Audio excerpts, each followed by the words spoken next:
I'm recording this message on the 19th day of Sivan.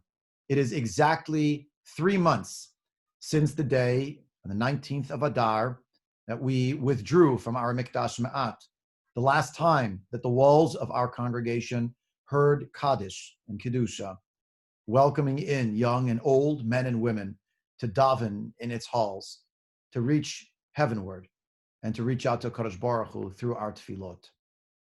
Earlier today, the 19th of Sivan, a letter came to your inbox signed by myself and Rabbi Sprung, Joel Gorenstein, our president, Daniel Rosenthal, our executive vice president, and Sarah Silvestri Bernstein, our executive director. I commend them and the Hashiveinu committee and its medical professionals, healthcare professionals, who helped guide us, with much thanks offered to our board of directors who vetted and approved the guidelines that were sent to you today. But I want to speak to the people who are not coming back to Shul, as well as the people who are hopefully registering to come back to Shul as of next week, in however limited a fashion. I want to tell you for a couple of minutes, and just to remind you about how far we have journeyed together as a congregation, notwithstanding incredibly challenging circumstances. Our inability to daven with a minyan, to be able to attend a shiur in person, to interact socially with friends, with family, compounded an already incredibly precarious health and economic situation. Despite these difficulties, our congregational family should be deeply proud of the care and the love that so many of us have shown for one another. As a shul, we mobilized people to help each other, with thanks to the Yad Or Torah Volunteers Program, with thanks to the Kol Yisrael Arevim Or Torah Neighborhoods Program, the College Corps Helpers. We continued all of our shiurim over these past 3 months, unabated. Daily shiurim and more than a dozen weekly shiurim. The youth department, the Israel Action Committee, now the membership committee, they're running programming, ongoing.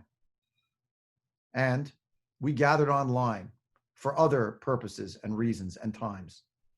We gathered daily for Tehillim, every day of the week, Tehillim together, davening for people in our community and around the world.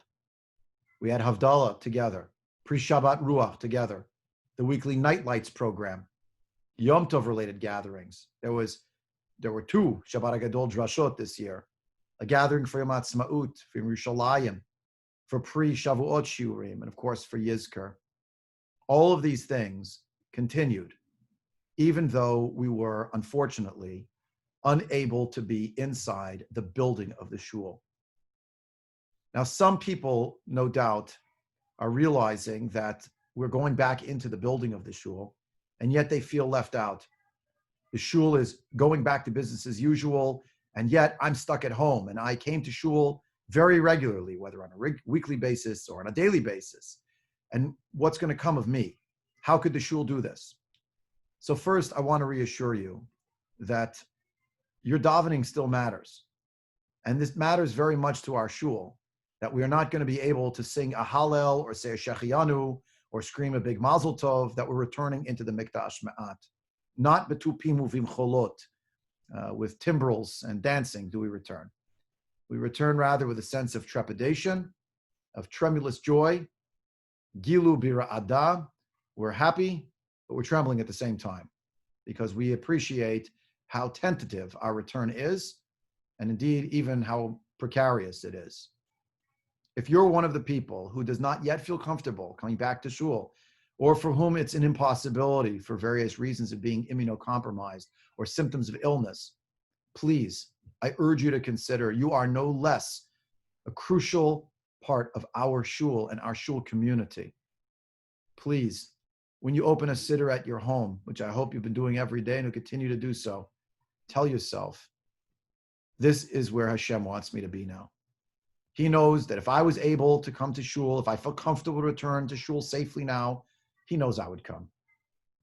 And yet, he gave me a great gift, the gift of life.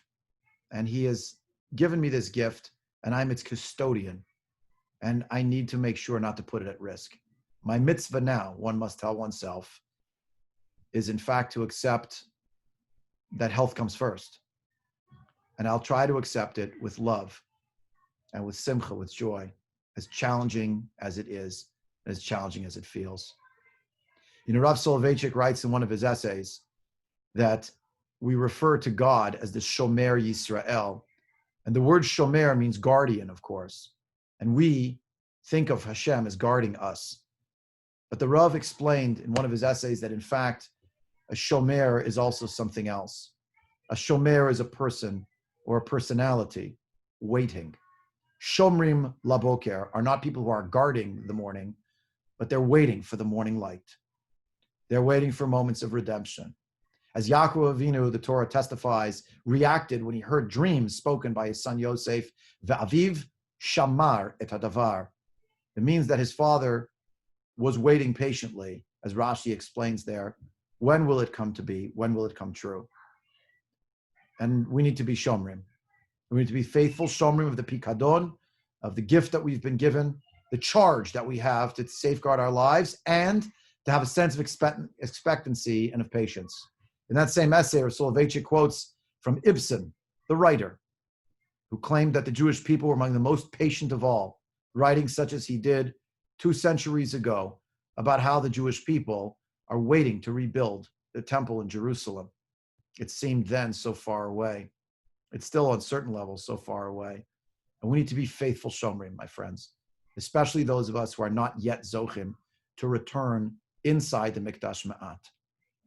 But even if you're not returning, I want you to feel that the people who are returning, and I want the people who are returning, signing up now, registering for Minyanim, to really appreciate the great responsibility that rests on their shoulders. You know, the Gemara in Masechet Brachot teaches us that, in fact, the place where HaKadosh Baruch Hu dwells in a community is in the Beit Knesset. So says the Gemara in Masechet Brachot on Davav Amud Aleph, Amar Ravin bar Rav Ada, Amar Rav Yitzchak, Minayin shakadosh Baruch Hu matsui bebeit HaKnesset. How do we know that the Holy One, blessed be He, is found inside the Shul, the Beit Knesset? Shenemar Elokim nitzav ba'adat kel. God is found in the midst of the divine assembly. Uminayin, the Gemara continues. How do we know la'asar shemit palin, when 10 gather together to daven, sheshchina imahem, the divine presence dwells in their midst? Shenemar Elokim nitzav ba'adat kel. God dwells in the midst of the assembly of God. And that means that if we're going back into Shul, we cannot go back into the same Shul that we left. I have a sound file that I have on my computer that I recorded on my digital voice recorder on March the 15th, 19 Adar. It's the last Kaddish that was recited in our Beit Knesset. I've listened to it multiple times, and it's been challenging to listen to. If we're going back into that place, then we need to recall, as Rav Soloveitchik wrote in another essay about tefillah, that if we feel that we are going into HaKadosh Baruch Hu's house, we should find then that Hashem is waiting for us there. We should treat the place with respect and the decorum that is its due. We're not going back to play games, friends. We're going to do something incredibly significant and meaningful, hopefully that which will be inspiring. And also that we recognize that the tefillot we recite therein have to also be representative of those within our own kehillah and around the world for whom coming back to a mikdash ma'at such as ours is still something that they are guarding for. They're waiting for. They're the Shomer Yisrael, the Shomrim Laboker, waiting for that time period to happen. Who's been waiting for us all of this time? The Shomer Yisrael himself, the patient one of Israel. Soloveitchik writes that there is no one as lonely as Hashem. Hashem exists in solitude and in mystery. Yoshev b'seter elyon b'tzel shada yitlonan. God is described as dwelling on high in a mystery, and in the shadow of the divine does that one dwell. And the idea that in the Beit Knesset, Hashem does not want to be alone. He wants, as it were, the friendship of a community. And that's the idea that the Shechina has tsar, Rav Soloveitchik writes, has suffering when it's alone in Shul. When you come to Shul, our Shul or any Shul like it, You're coming to a meeting, an encounter with the Shechina, with HaKadosh Baruch Hu. And HaKadosh Baruch Hu, who is, of course, in every single place and is endless. Nonetheless, when he relates to a human being, relates according to the level of that human being. A human being could never reach HaKadosh Baruch Hu on Hashem's level. And therefore, Hashem, as it were, comes down on a certain plane to our level. And this is what transpires when we come to Shul. We are meeting with HaKadosh Baruch Hu. Yehi Ratzon, we should be worthy of that meeting, those of us who are coming back, and that those who are not yet coming back should recognize that you are an integral part of our community.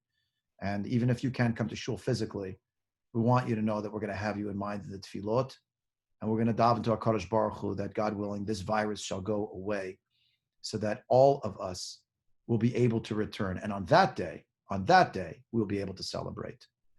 Today, on the 19th of Sivan, 3 months after we withdrew, my heart is happy and my heart is heavy that we are returning back to the Shul, and that we're returning back to the Shul in this way, where we can't just open the doors and invite everyone.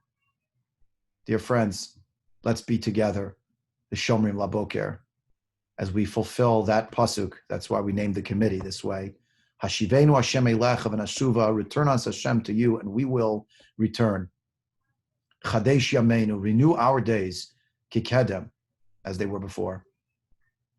I want to wish everyone a good Shabbos, and Emir Hashem, when the sun rises on Sunday, we'll be zocha to have just even a small sampling of our grand and beautiful shul, returning to its mikdash ma'at, to meet with you, HaKadosh Baruch Hu, to proclaim your greatness and our thanksgiving to you that we have the zchut to go back to shul, and to proclaim the Yehei Shmei Rabbah and the Shema Yisrael together, and to know how many others we represent, and we're hoping will be able to join us again soon.